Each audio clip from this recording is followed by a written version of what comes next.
बच्चों, स्वागत है आप सभी का। मैं इंतजार ही कर रही थी कि जल्दी से आप सभी से मिलूं। मुझे पूरा विश्वास है कि आप सब स्वस्थ और मस्त हो। बच्चों, आज हम पेड़ पौधों की शानदार दुनिया में चलेंगे। वहां हम उनके बारे में जानकारियां लेंगे, उन्हें जानेंगे और समझेंगे। चलिए चलते हैं। चलिए बच्चों, एक गतिविधि करते हैं। इसके लिए हम अपने रसोई घर की ओर चलेंगे और वहां से कुछ दालें ले लेंगे। एक शीट लेंगे और उस पर अपनी मनपसंद शेप या आकार बना लेंगे, जैसा कि आप वीडियो में भी देख पा रहे हैं। इसके बाद जो अलग अलग दालें जैसे मूंग, मसूर, मलका, राजमा, चना जो भी हमने लिया है, उसको उस आकार में अलग अलग जगह पर लगाएंगे, जैसा रंग हम उस आकार में चाहते हैं। फेविकोल द्वारा हम इन्हें अच्छे से चिपकाते हुए चलेंगे ताकि हमारा चित्र बहुत ही सुंदर बनकर तैयार हो। देखिए बच्चों, मैंने यहाँ पर वीडियो में 2 चित्र तैयार किए हैं। इस चित्र को बच्चों आप अपनी कक्षा में अपने अध्यापक को और अपने दोस्तों को अवश्य दिखाएं। बच्चों, बहुत ही खुशी की बात है कि आप सभी अब पढ़ाई लिखाई के साथ साथ प्रकृति की ओर भी ध्यान दे रहे हैं। हमारे चारों ओर फैले फल, फूल और हरियाली बिखेरते पेड़ पौधे बहुत ही प्यारे और सुंदर लगते हैं। पर क्या आपने कभी सोचा कि आखिर ये पेड़ पौधे आते कहां से हैं? ये नन्हे नन्हे पौधे जो बड़े होकर विशाल वृक्ष बन जाते हैं, इनकी शुरुआत कहां से होती है? चलिए बच्चों, आज हम एक कहानी सुनते हैं और उस कहानी के माध्यम से मन में आए इन प्रश्नों का उत्तर भी खोजने की कोशिश करते हैं। एक बार की बात है, एक हरे भरे बगीचे में दानू और बीजू नाम के 2 छोटे बीज रहते थे।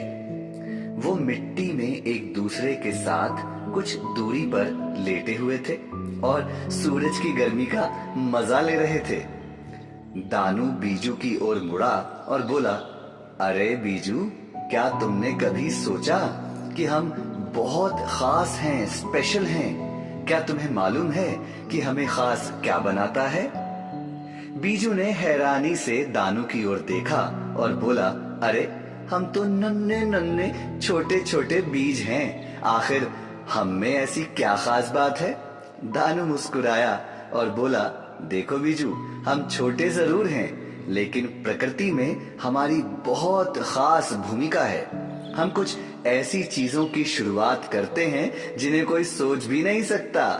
ये सुनकर बीजू ने बहुत हैरानी से पूछा, तुम्हारे कहने का मतलब क्या है दानू? मैं कुछ समझ नहीं पा रहा। दानू ने बताया कि हम छोटे छोटे पैकेट की तरह हैं, जिंदगी के पैकेट। हाँ, लाइफ के पैकेट। जब हम मिट्टी में बोए जाते हैं तो छोटे छोटे नन्हे पौधों को जन्म देते हैं। बीज से पौधा बनने की इस प्रक्रिया को ही अंकुरण कहते हैं। यह सुनकर बीजू की आंखें चमक उठी। उसने दानू से कहा, यानी हम छोटे पैकेट हैं बड़े कमाल के। सही कहा बीजू। जब हम अंकुरित होते हैं ना, तो इंसानों, जानवरों, पक्षियों सभी के बहुत काम आते हैं। हम उन्हें भोजन देते हैं, शुद्ध हवा देते हैं, रहने को घर देते हैं, छाया, हरियाली और भी बहुत कुछ देते हैं। दानू ने सिर हिलाया और कहा, बिल्कुल बीजू, हम दुनिया को हरा भरा और स्वस्थ बनाते हैं। हमारे होने से दुनिया बहुत खूबसूरत और रंगीन हो जाती है। बातें करते करते अचानक हल्की हल्की बारिश की बूंदें गिरने लगी, टप टप टप टप। दानू ने कहा, लो देखो, आज तो बारिश भी हम पर मेहरबान है। ये बारिश का पानी हमें अंकुरित होने में मदद करता है। हमें उगने के लिए मिट्टी और धूप के साथ साथ पानी की भी जरूरत होती है। इन्हीं से पौधे अपना भोजन भी बनाते हैं। दोनों ने मिलकर बारिश का शुक्रिया अदा किया। बीजू ने कहा, मुझे बीज होने पर गर्व है। मुझे मालूम ही नहीं था कि मैं प्रकृति के लिए इतना खास हूँ। दानू ने मुस्कुराते हुए कहा कि बीज बनना वाकई में बहुत बहादुरी का काम है। चाहे हम कितने ही छोटे हों, हमारे अंदर दुनिया में बदलाव लाने की ताकत छुपी हुई है। बारिश और धूप का मजा लेते हुए दोनों यानी कि दानू और बीजू भी हरे भरे बगीचे का अहम हिस्सा बन गए। उन्हें यह खुशी थी कि वो प्रकृति के सुंदर जीवन चक्र का महत्वपूर्ण हिस्सा हैं।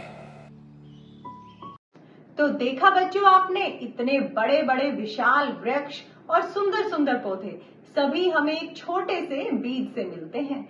तो क्यों ना बच्चों हम इन बीजों को इकट्ठा करें और एक दूसरे को उपहार में दें। यदि हम कभी कोई फल खाएं तो उस फल की गुठली को कूड़े में ना फेंककर मिट्टी में बो दें। बच्चों, जिस प्रकार अच्छे से पढ़ाई लिखाई कर हम बढ़िया नंबर लाते हैं, ठीक इसी प्रकार इन बीजों को बोकर हम अपनी प्रकृति को सुंदर सुंदर पेड़ पौधों का उपहार दे सकते हैं। बच्चों, आप सभी एक एक बीज अवश्य उगाएं, उसमें समय से पानी दें और उसका रख रखाव करें। उससे पौधा बनते हुए देखें और उसको कुछ नाम देकर उसे अपना पौधा बनाएं। धन्यवाद बच्चों।